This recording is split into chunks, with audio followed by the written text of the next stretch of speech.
অন্তর্বর্তী সরকারের প্রধান উপদেষ্টা ডক্টর মোহাম্মদ ইউনূসকে নিয়ে ভারতের প্রতিরক্ষা মন্ত্রী রাজনাথ সিং সম্প্রতি যে মন্তব্য করেছেন তার কড়া জবাব দিয়েছে ঢাকা। এক প্রতিক্রিয়ায় পররাষ্ট্র মন্ত্রণালয় বলেছে, রাজনাথ সিংয়ের ওই মন্তব্য অযথার্থ এবং শিষ্টাচার ও কূটনৈতিক সৌজন্যের প্রতি সম্মানজনক নয়।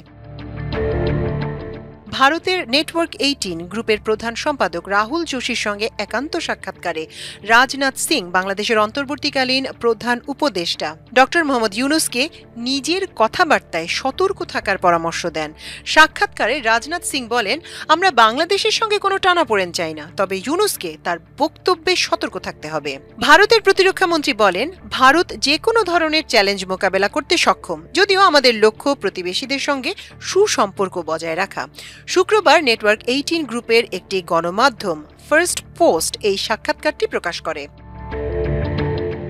রাজনাথ সিংয়ের এমন মন্তব্যের প্রতিক্রিয়ায় পররাষ্ট্র মন্ত্রণালয়ের মুখপাত্র এস.এম. মাহবুবুল আলম বলেন, ভারতের প্রতিরক্ষা মন্ত্রী রাজনাথ সিং বাংলাদেশের প্রধান উপদেষ্টা অধ্যাপক মোহাম্মদ ইউনূস সম্পর্কে যে মন্তব্য করেছেন তা আমাদের নজরে এসেছে।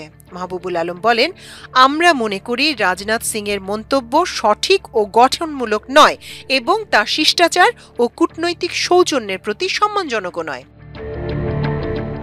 তিনি পুনর্ব্যক্ত করে বলেন, বাংলাদেশ ভারতের সঙ্গে সার্বভৌম সমতা, পরস্পরের অভ্যন্তরীণ বিষয়ে হস্তক্ষেপ না করা এবং পারস্পরিক শ্রদ্ধার ভিত্তিতে পারস্পরিকভাবে লাভজনক সম্পর্ক বজায় রাখতে অঙ্গীকারাবদ্ধ।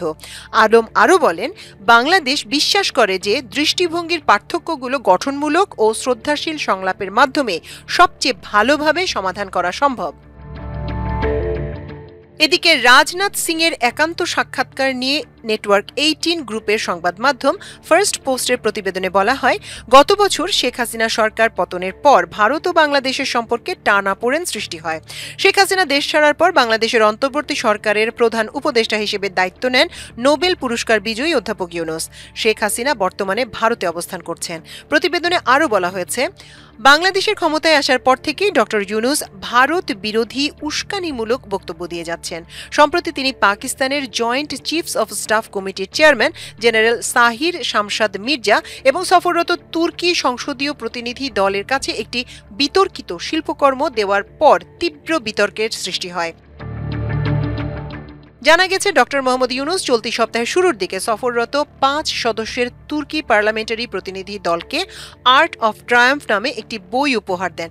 বইটি গত আগস্টে দেশ জুড়ে সংঘটিত শিক্ষার্থী নেতৃত্বাধীন বিক্ষোভ চলাকালীন এবং তার পরবর্তী সময় শিক্ষার্থী ও তরুণদের আঁকা গ্রাফিতির সংগ্রহ।